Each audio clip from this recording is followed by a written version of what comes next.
Hi hello guys, கப்பி form இல்லை கப்பி காட்டேஜே உருவாக்க போகிறோம். நீங்கள் மனசு வச்சிங்கன்னா செல்லர் 150 ரூபா சொல்கிறான். ஒரு 150 ரூபாய்க்கு இருக்கிற மீனுக்கு இருக்கிற வேல்யூ கூட நம்மளுக்கு இல்லாமல் போகுது.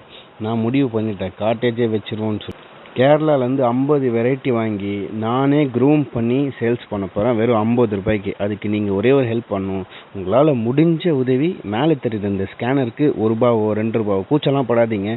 உங்களால் எவ்வளோ முடியுமோ அவ்வளோ சென்ட் பண்ணுங்கள். முடிஞ்ச அளவுக்கு பெருசாக ரிட்டர்ன்ஸ் கொடுப்பேன். ஸ்கேனரில் பண்ணுங்கள், இல்லை மேலேயே என்னோடய நம்பர் தெரியுது பாருங்கள், அந்த நம்பருக்கு சென்ட் பண்ணுங்கள். நீங்கள் சென்ட் பண்ணும்போது அதில் ஹைலைட் பண்ணி அனுப்புங்க. உங்கள் நம்பர் அதில் டைப் பண்ணி அனுப்புங்க. நான் உங்களுக்கு அப்போ தான் ஏதோ ஒரு அப்டேட்டும் நான் ஏதாச்சும் பண்ணேன்னா உங்களுக்கு சொல்ல முடியும். நான் டைரெக்டாகவே சொல்கிறேன். நீங்கள் யார் எவ்வளோ அனுப்பிச்சாலும் நான் அதுக்கு அடுத்த வீடியோவில் நான் என் ஃபேஸை ரிவீல் பண்ணி என்ன வாங்க போகிறோம், எவ்வளோ கேஷ் வந்துச்சு எல்லாமே அப்டேட் பண்ண போகிறேன். நம்ம கோலே குட்டிங்க க்ரூம் பண்ணி சேல்ஸ் பண்ண போகிறோம் வெறும் 50 ரூபாய்க்கு. நீங்கள் காசு கொடுத்த எல்லாருக்கும் பெரிய ஹெல்ப் பண்ணுவேன். அந்த ஃபிஷ்ஷுக்கு லவர்ஸ் நிறைய பேர் இருக்கீங்க தெரியும். உங்களுக்காகவே தான் இந்த யோசனையே பண்ணேன். தேங்க்யூ ஃபார் வாட்சிங். அடுத்த வீடியோவில் நான் சந்திக்கிறேன். மறக்காமல் சப்ஸ்கிரைப் பண்ணுங்கள், மறக்காமல் டொனேஷன் பண்ணுங்கள்.